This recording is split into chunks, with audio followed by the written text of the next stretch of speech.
আপনি ইচ্ছা করলে আপনার ইমো অ্যাপসটি আপনি পাসওয়ার্ড লাগিয়ে লক করে রাখতে পারেন, তাহলে কেউ আর আপনার ইমো আইডিটি ওপেন করতে পারবে না।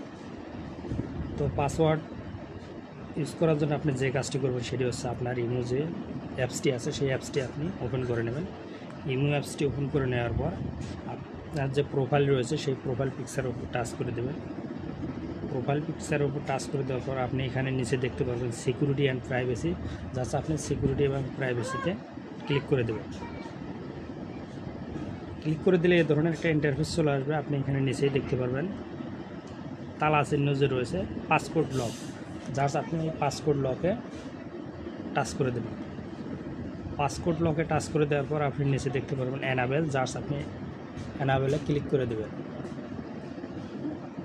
অ্যানাবেলে ক্লিক করে দেওয়ার পর এন্টারে পাসওয়ার্ড, এখানে পাসওয়ার্ড চাচ্ছে। আপনার ইচ্ছা মতো আপনি 4 ডিজিটের একটি পাসওয়ার্ড ইউজ করতে পারেন।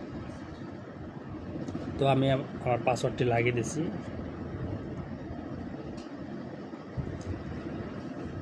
পাসওয়ার্ড তো ক্লিয়ার হয়ে গেলে জাস্ট আপনি এখানে ডানে ক্লিক করে দেবেন।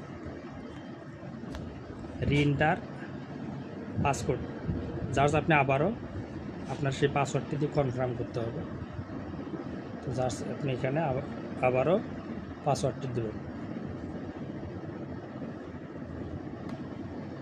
রিএন্টার পাসওয়ার্ডটি দেওয়ার পর আপনি জাস্ট এখানে দেন সাকসেসফুল হয়ে গেছে, আপনি এখানে জাস্ট ডানে ক্লিক করে দেবেন। ওকে, তো এভাবে আপনার ইমো অ্যাপসটি আপনি পাসওয়ার্ড ইউজ করে লক করে রাখতে পারেন। আশা করি বুঝতে পেরেছেন। ভালো থাকবেন। আল্লাহ হাফেজ।